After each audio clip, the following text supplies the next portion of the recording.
Իրանական պատերազմի տնտեսական հետևանքների մասին զրուցում ենք տնտեսական փորձագետ Հրայր Կամենդանյանի հետ, շնորհակալություն հրավերը ընդունելու համար։ Համեցեք։ Պատերազմը շարունակվում է համաշխարհային շուկաներում արդեն տնտեսական շոկի նշաններ են, թե սրանք դեռ վերահսկելի վիճակներ են։ Դրանք դեռևս վերահսկելի են, որովհետև կարծես թե բորսաներում այդ կարգի խոճապ չկա, ընդհանրապես բարձրանում է որոշակի քաղաքական հայտարարություններից հետո միայն էներգակիրների գինը, բայց այլ արդեն հաջորդ դա մերժող հայտարարությունների ֆոնին միանգամից գները կարգավորում են, համենայնդեպս գները բավականին բարձր են դեռևս։ Եվ կարելի է կարծել, որ խոճապ գոնե այդպեսի չկա, բայց ցանկացած քաղաքական սուր հայտարարություն եւ ընդհանրենք պատերազմը էլ ավելի երկար փուլ տանելու եւ կրակային ավելի մեծ ծանրաբեռնության պարագայում բնական է մենք ունենանք եւ խոճապ եւ կունենանք գների բարձրացում եւ կարծում եմ հիմնական այսօրվա առանցքային ինդիկատորը դա դեռևս Օրմուզի նեղուցի բաց լինելն է։ Օրմուզի նեղուցը եթե փակվեց, որ իհարկե ես կասկածում եմ, որտեղ այնտեղ բազմաթիվ խաղացողների ազդեցություններ եւ շահեր կան, բայց փակվելու դեպքում մենք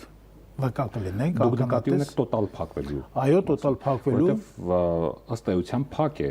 Ըստ էության փակ չէ, որովհետև մենք ունենք չինական մասնակցություն, այս իմաստով տնտեսական եւ լոգիստիկ կապերը չինական նավերի համար ոչոք չի խաթարում։ Ոչ իրանական կողմը, ոչ ամերիկյան կողմը, ոչ էլ հավանաբար ֆրանսիական կողմը չինական նավերին մոտ չեն գալու։ Եվ դա է պատճառը, որ գների այդպիսի շեշտակի աճ մենք չունենք դեռևս։ Եվ Չինաստանը իր ռազմական հզորությամբ եւ բարձրացում իր ներկայությամբ ապահովում է, որ Օրմուզի նեղուցը լինի կիսաբաց այդ մեծ էկոնոմիկայի համար։ Հայաստանի արտաքին առևտրի 25%-ը անցնում է Իրանի տարածքով։ Տեղեկություններ կան, որ Բանդար Աբաս նավահանգստում հայկական բեռներով նավերը չեն բեռնաթափվում։ Երկարաձգվելու դեպքում սա տնտեսական ինչ հետևանքներ կարող է ունենալ Հայաստանի տնտեսության վրա։ Հայաստանի տնտեսության վրա հետևանքներ դիտարկելու համար մենք պետք է հասկանանք նախ հետադում մեր տնտեսական կապերը Պարսկստանի հետ, Հնդկաստանի հետ եւ Չինաստանի հետ մատակարարման իմաստով ինչ ծավալի են։ Կոնկրետ մենք Պարսկստանի հետ, Իրանի հետ մենք ունենք մոտավորապես $700 միլիոն ընդամենը այսպես ներմուծում եւ ապրանքաշրջանառություն, որտեղ հայկական կողմը պարսկական կողմի հետ հիմնականում ներմուծում է անում։ Այո, ներմուծում է, բայց հայկական կողմը արտահանում չունի, արտահանում հիմնականում էներգակիրներ, էլեկտրաէներգիաներ։ Դա մոտավորապես 35-ից $40 միլիոն խնդիր է։ Հիմա մենք ունենք կարևոր խնդիր։ Պարսկաստանը, որ անընդհատ ռմբակոծվում է, ռազմական ենթակառուցվածքները անընդհատ ոչնչացվում են, չէ՞, մենք ունենք խնդիր, որ Հայաստանի Հանրապետությունը այդ իր ներմուծումների մեջ այդ $900 միլիոն, որ ես նշեցի, չէ, դրա մեջ մեստեղ են գրավում ամրաները, երկաթե կոնստրուկցիաները, ցեմենտը, կլինկերը եւ բիտումը։ Ամենակարևորն է, որտեղ եթե Հայաստանի Հանրապետության գոնե 2026 թվականի հունվար ամսվա տվյալների, որ մենք նայում ենք, չէ, մենք տեսնում ենք, որ շինարարությունը բավականին մեծ աճ ունի։ Բնակարարշինությունը եւ ճանապարհաշինությունը արդեն մոտենալու է այս խնդրին։ Հիմա ի՞նչ է տեղի ունենալու, եթե մենք չկարողանանք ներկրել այդ հումքը, ինչ որ նշեցիք, ինչ կատարվի տնտեսության լոկոմոտիվ համարվող շինարարության մեջ։ Տնտեսության լոկոմոտիվ համարվող շինարարության մեջ բնականաբար անկում է գրանցվելու, ռեցեսիա է գրանցվելու եւ դրա պատճառները վերացնելու համար իսկ գների աճ բնակարանային շենքերի եւ այլն։ Ես կարծում եմ, որ գների աճ շենքերի հետ կապված, բնակարանների ձեռքբերման հետ կապված կամ հիպոթեկային վճարման հետ կապված չի լինելու առայժմ, որովհետեւ առանց դել շուկան գնում է գերհագեցման ճանապարհով եւ գները արդեն իսկ բարձր են եւ գների այս բարձր մակարդակը իր մեջ ներառում է նաեւ հնարավոր ռիսկերի կառավարում եւ հնարավոր ռիսկերը կարծում եմ գների նոր ավելի բարձր աճ չեն բերելու այս իմաստով։ Մեր էներգետիկ կախվածությունը հիմնականում Ռուսաստանից է։ Այս պայմաններում Հայաստանը պաշտպանված է գազի շուկայի տատանումներից, թե կարող են ի հայտ գալ այլ ռիսկեր։ Չէ, Հայաստանը այս պահին Հայաստանում էներգակիրների մատակարարման ռիսկեր եւ խնդիրներ չկան Հայաստանում։ Այլ բան է, որ գնագոյացումը, եթե այս կոնֆլիկտը երկար շարունակվի, բնականաբար նախկինում կնքված պայմանագրերը կփորձեն վերանայել։ Մենք այս պահին ունենք բենզինի, ենթադրենք ներկրում Ռումինիայից, Բուլղարիայից, Ռուսաստան Դաշնությունից գազի հետ կապված նորից այդ ամեն ինչը նորմալ կա, նորմալ գնում է եւ մենք գազ խողովակաշարային օգտագործման համար սպառման բնակչության մենք Պարսկաստանից չենք ներկրում, մենք Պարսկաստանից ներկրում ենք ընդամենը էլեկտրաէներգիա փոխանցելու եւ համարժեք փոխանակություն կատարելու համար։ Դարձյալ կկրկնվեմ, բայց իսկ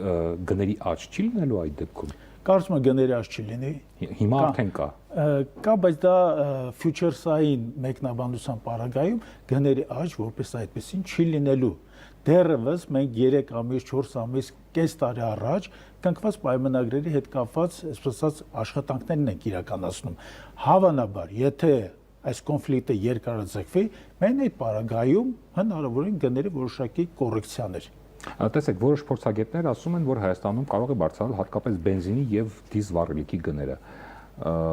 Սա իրականում որքանով է կախված միջազգային շուկայի գներից եւ շուկայից ընդհանուր առմամբ եւ որքան կարող է այդ ազդեցությունը արագ հասնել Հայաստանի շուկային։ Կարծում եմ Հայաստանի շուկայում այդ բենզինը արդեն այնքան բարձր գիներ իր մեջ պարունակում, որ հետագա բարձրացումներ չեն լինելու, պարզապես որովհետև այստեղ մենք խնդիր ունենք կոնֆլիկտից բավականին հեռու եւ կոնֆլիկտին չմասնակցող պետություններից մատակարարումների հետ Ռումինիա, Բուլղարիա եւ Ռուսաստանի Դաշնություն։ Հավանաբար կարող է որոշակի կոռեկցիան լինել, բայց դա կարծում եմ մեծ էֆեկտ տնտեսության վրա վատ իմաստով չեն ունենալու։ Հայաստանը Իրանից հիմնականում արդեն նշեցինք այդ մասին ներմուծում է եւ անցած տարի ներմուծումը կազմել $700 միլիոն։ Եթե ներմուծումները դանդաղեն կամ սահմանափակվեն, որ ոլորտները առաջինը հարված կստանան։ Առաջինը հարվածները կստանան շինարարությունը, երկրորդը դա ճանապարհաշինարարությունը, երրորդը հավանաբար մեր մոտ որոշակի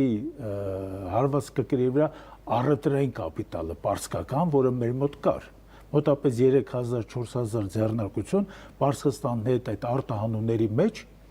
ընդգրկված է, զբաղվում են։ Հաջորդը էլեկտրաէներգիան կլինի եւ այդ մեր Պարսկաստան հետ գազի դիմաց էներգիան մատակարարելու խնդիրը, եթե նրանք ենթադրենք ամերիկյան կողմը հարվածի այդ գծերին, բնականաբար մեր մոտ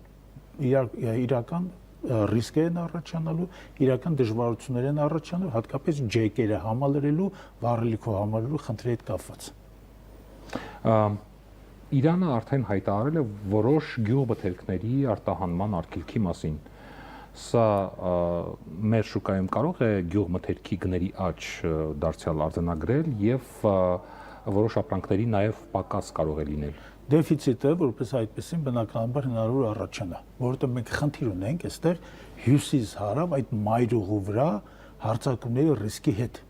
Հյուսիս-հարավը երբ չի գործելու կամ գործելու սահմանափակումներ, բնականաբար դա տնտեսության մեջ է երևալու, դա երևելու շուկաներում, դա երևելու տնային տնտեսությունների այս սպառման ամբողջ ծավալի մեջ։ Եվ ամենակարևոր հարցերից մեկը նա է, որ մենք պետք է միշտ հիշենք, որ մենք ռիսկային այնպիսի երկրամասերում ենք ապրում, աշխարհի այնպիսի կետում ենք, որ անընդհատ կոնֆլիկտներ են գնում այստեղ եւ մենք պետք է որոշակի անվտանգության բարձիկներ մեր համար ունենանք, կառուցենք եւ դրա համար պետք է իրական պետական մտածելակերպ։ Ինչ պետք է անի պետությունը, որ այս պահին չի անում։ Պետությունը առաջինը պետք է որոշակի դիվերսիֆիկացիայի հնարավորություններ ստեղծի, որպեսզի մեր առևտրային կապիտալը նույնպիսի գործակցության մեջ փոխշահավետ լինի միջինասիական երկրների հետ, բնականաբար Ռուսաստանի Դաշնության հետ, Ուկրաինայի հետ եւ եվրոպական երկրների հետ, որովհետեւ միակ ճանապարհը, որ դա հյուսիս-հարավին եւ Հնդկաստանից եւ Չինաստանի ամբողջ ներգործությունը փոխածում է հայկական տնտեսություն, դա ռիսկային է։ Դա ռիսկային է, որովհետեւ միջազգային գլոբալ խաղացողների համար Չինաստանի հզորությունը եւ Չինաստանի համարապնդումը նույնիսկ Անդրկովկասում ընդունելի չէ։ Եթե միգրացիոն մեծ հոսք սկսվի դեպի Հայաստան, կարող է կրկնվել 2022-ի սցենարը, երբ բնականների վարձակալության գները թռիչքային կտրուկ աճ էին ապահովել եւ շուկան լարված էր ըստ էության։ Կարծում մեծ հոսք նախ կլինի, թե ոչ, ինչ է կանխատեսում։ Ես կարծում եմ, որ չի լինելու։ լինելու դեպքում շուկան իրոք կատվածահար կլինի, թե չէ։ Շուկան կատվածահար չի լինի, որովհետև մենք պետք է ընդհանրապես գոնե Երևանի օրինակը վերցնենք։ Երևանը 88 թվականին, 87 թվականին ինքը արդեն 1.200.000 բնակչի համար է նախատեսված եւ ենթակառուցվածքները եւ շենքերի բնակելի ծավալը, չէ, զբաղեցնող եւ դրանից հետո Երևանում իրականացվել է ահռելի շինարարություն։ Իհարկե, էլիտար շինարարությունը կարող ենք դնել մեկ կողմ, չէ, բայց մենք ունենք բնակֆոնդ, որը զբաղեցրած չէ։ Եվ այս իմաստով նույնիսկ խոսք էլ որ լինի, մենք ռիսկային որոշակի կատակլիզմների մեջ չենք մտնելու։ Թվում է թե էլի ապահովված էինք, բայց 2022-ի ռուս-ուկրաինական պատերազմից հետո միգրանտների հոսք սկսվեց դեպի Հայաստան եւ բնակարանների վարձավճարները բավականին բարձր էին։ Սա ինչով է բացատրում։ Պարոն Ալխանյան, խնդիրը նա է, որ նույն պարսկական կողմից եկող Իրանի քաղաքացին գնողունակության իմաստով զիջում է Ռուսաստանի եւ Ուկրաինայի քաղաքացիներին։ Ռուսաստանից եւ Ուկրաինայից հիմնական ռելոկանտներ, որոնք իրենց բիզնեսներով էին գալի։ Նրանք գալիս էին բավականին բարձր աշխատավարձերով եւ որոշակի իմաստով նրանք հայկական տնտեսական իրականության մեջ բերեցին գների բարձրացում, աշխատավարձերի բարձրացում։ Իրանական կողմը նման գնողունակության բարձր մակարդակ չունի եւ հետեւաբար շուկայի այդ կարգավորումը առաջարկի եւ պահանջարկի կողմով, որ մենք այս ամենը դիտարկենք, գների բարձրացում չի լինելու։ Ըստ էության պահանջարկը բավականին բարձր լինելու։ Պահանջարկը միգուցե կարող է բարձր լինել, բայց այստեղ մի խնդիր կա Հայաստանի սահմանակից ռեգիոններում, Պարսկաստանի, չէ, ապրում հիմնականում ադրբեջանական էթնոսի ներկայացուցիչներ։ Նրանք Հայաստանի Հանրապետություն չեն գալու։ Նրանք փորձել են գնալ Ադրբեջան։ Այս է խնդիրը, որովհետև մենք տեղորոշում ենք այն երկրամասը, որտեղից կարող են եկորներ լինել, չէ, ժամանակավոր, դա ադրբեջանական էթնիկ երկրամասեր են։ Հիմա Հայաստանը պատրաստ է տնտեսական շոկի։ Կարծում եմ այո։ Եթե պատերազմը երկարաձգվի։ Եթե պատերազմը երկարի, բնականաբար այստեղ խնդիրներ են առաջանալու եւ այդ խնդիրներից ամենակարևորը լինել տնտեսություններին, հայկական տնտեսությունը, տնային տնտեսություններին հարվածը դա լինելու ապրանքային դեֆիցիտը, չինական եւ հնդկական ապրանքների դեֆիցիտը, որովհետեւ եթե պատերազմը երկարաձգվեց, բնականաբար առաջանալու են տեղական սեպարատիստական հուզումներ, Պարսկաստանի հյուսիսում հատկապես ադրբեջանական եւ քրդաբնակ շրջաններում, բնականաբար հյուսիս-հարավ մայրուղին չի գործել իր ամբողջ ծավալով եւ այստեղ ունեն լրջագույն կատակլիզմներ եւ լրջագույն ռիսկեր, որոնք պետք է փորձել ինչ որ կերպ կառավարել։ Եվ վերջին հարցը պատերազմի պայմաններում սովորաբար առաջին արձագանքողներից մեկը արժույթն է։ Այո։